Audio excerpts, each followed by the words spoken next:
everyone, welcome to Coffee Chats with Panhellenic. We're ready to answer all your questions for recruitment. We have all of your questions you've asked us right here. I'm here with Taylor, the Director of Recruitment Counselors, and I'm Chloe, the Director of Recruitment Marketing. Let's get started. Yeah, let's do it. Okay, first question, will there be breaks for lunch? So actually, for the first few days, Panhellenic will provide lunch for all of our PNMs. But besides that, we definitely encourage you to either bring your lunch or there will be time for you to run off campus and get a quick snack or a quick meal. You can also definitely bring granola bars in your PNM bag or anything that will keep your energy up throughout the days. Yep, and remember just to be prepared to get your own lunch towards the end of recruitment, but we will be providing for the first 2 days. Yeah. I have one. Is there a disadvantage to being older than a freshman and going through recruitment?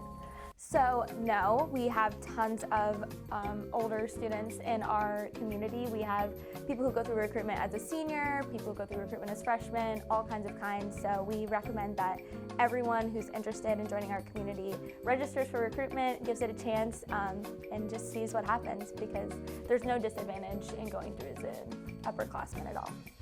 I know in my case, as a freshman, when I went through recruitment, I actually was in a PNM group with about 5 to 10 juniors and seniors that were just wanting to join Panhellenic, and it was cool to meet those upperclassmen and kind of get advice from them as a freshman. Yeah, absolutely. Whether you already go to FSU or you're transferring from another school, we definitely recommend that you still register for recruitment. All right, what is something important you wouldn't think to put in your PNM bag?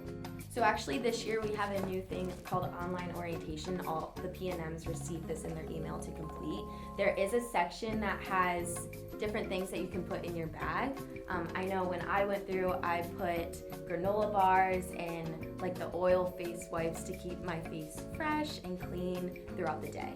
Yeah, I had a fan in my bag, and there are huge fans outside of every facility, but it was so nice to have that like individual fan that I didn't have to share with people or wait for turns.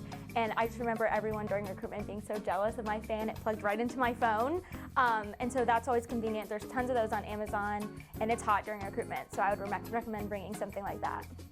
So I have a new student coming in the fall that is living in FSU student housing, and she said that she hasn't received her letter for moving in early yet and was wondering if she ever would.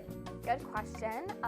So if you are an FSU resident for the fall semester, so you're planning on living in an on-campus residence hall for the fall, you will not be receiving a letter, but if you're registered for Panhellenic Recruitment, you're good to go for early move-in. We'll have our recruitment counselors and our recruitment team there at all the residence hall.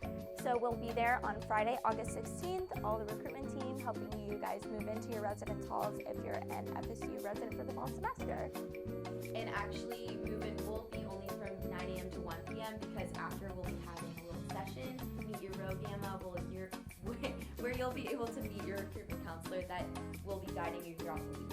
Yeah, this is a great opportunity to get to know your recruitment counselor, get ready to start in the process, and it's right after move-in, so you're just jumping right into all the recruitment activities. All right, so a nice follow-up question for this. If you are living off campus and you need to figure out how to have housing earlier than school move-in, how do I go about that? Right, so we do realize that a lot of the apartment complexes don't necessarily let people move in when you do have to be here for recruitment. So we definitely suggest reaching out to your apartment complex and trying to work that out with them, seeing if you can either pay extra to move in early or if they'll just move your move-in date early. If not, we do have hotel block rates that are on our website, so you'll be able to check those out and get more information about those so you do have housing throughout the week of recruitment. Yeah, we want to make sure everyone is accommodated because we know you have to be here early for recruitment, so we provide that option, but definitely check out with your apartment complex and see if they'll help you out, because we've been doing recruitment here for a while, so they should be adjusted if they can. So moving away from our housing topic, I actually received a question from a PNM stating, is it important to have recommendation letters? That is a great question, because over time recruitment has changed a lot. I'm sure for many of you who have family members who went through recruitment, recommendation letters is a huge part of that process. But as we've progressed, we've done a lot of research over the years and found that having recommendation letters on our campus really doesn't make a big difference in your experience. So if you don't have them, I wouldn't be worried. It's not an expectation or mandatory by any means. If you do have them and you know a woman in a chapter that would like to recommend you, that's totally open to do. Our website has all the emails for all of our chapters that you can send those recommendation letters, or if they do it by mail, all that information is on their chapter profiles on our website. But if you don't have them, I wouldn't be worried. They're not they're not mandatory, but it's totally fine if you have them as well. So it doesn't make a huge impact on your experience from our research. So either way, you're totally fine. I know going through recruitment, I didn't receive any recommendation letters, and it actually allowed me to walk in with such an open mindset about all 17 chapters we have here on campus and really focus on like the conversations I was having with the women in those chapters. Absolutely. All right, so what should I be wearing during recruitment?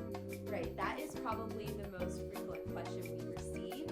So recruitment staff actually did a little photo shoot to show examples of what you should be wearing throughout recruitment. You can find all this information on our website, which is floridastateph.com, and we'll show different examples with 5 different women so you can kind of get a feeling of what you could be wearing throughout recruitment. Yeah, and if you watch our Tip Tuesdays, we talked about this last week. Those are just recommendations. We want you to wear whatever you feel most comfortable and the most yourself. We don't want you to dress a certain way if that's not your style or not what you're comfortable in. So just kind of whatever you feel best in, but we do have those guidelines and recommendations on our website if you want to see kind of examples of what people wear, because I know I definitely use that as inspiration when I was picking out my outfits for recruitment. A lot of you guys have asked the colors of the shirts for the first round of recruitment, so you can plan your outfits around that. So those are actually on our Instagram, so definitely check those out. It's also on our Facebook. Just stay tuned in our social media for updates like that. Right. We always recommend comfort because recruitment is an extremely long week and we recognize that.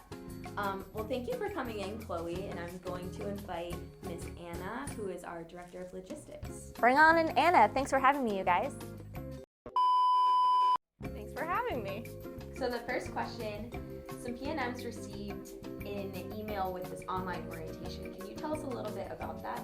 Yeah, so the online orientation is something we're doing this year that's going to allow PNMs to have access to some educational pieces, some expectation pieces, just so that they can be more prepared for what our community has to offer, what recruitment's going to look like, and different opportunities for them to just learn more before coming onto our campus.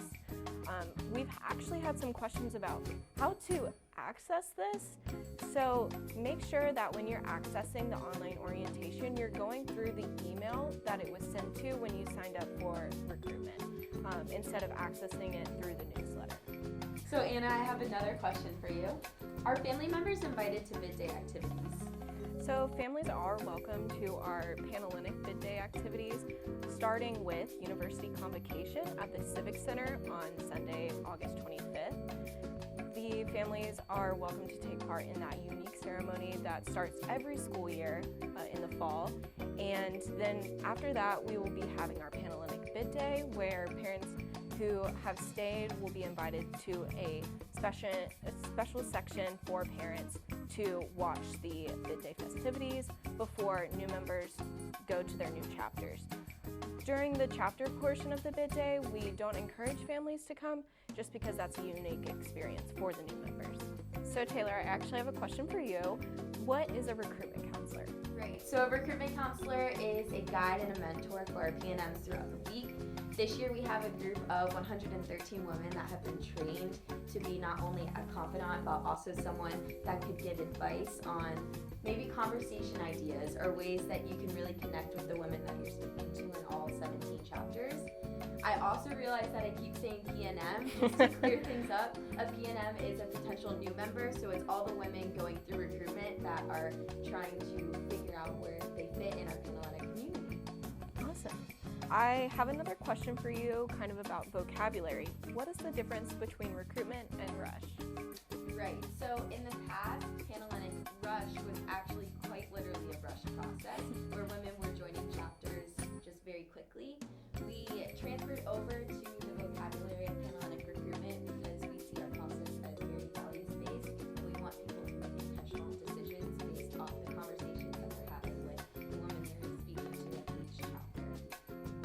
and our final question for this coffee chat with Panhellenic is, what's a university-approved conflict that I could be excused for in part of recruitment? That's a great question. So the university excused conflicts include things like new student and transfer orientations, living learning community meetings, marching chiefs, FSU athletic practices or meetings, things that are mandatory and are hosted by the university.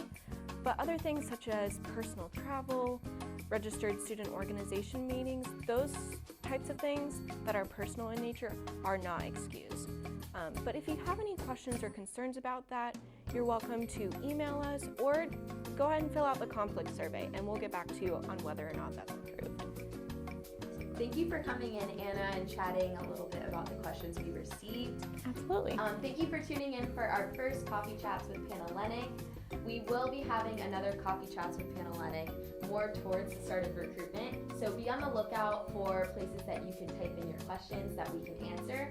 Follow us on all our social media, our Facebook, our Twitter, our Instagram, and stay tuned for more updates throughout the year. Thank you.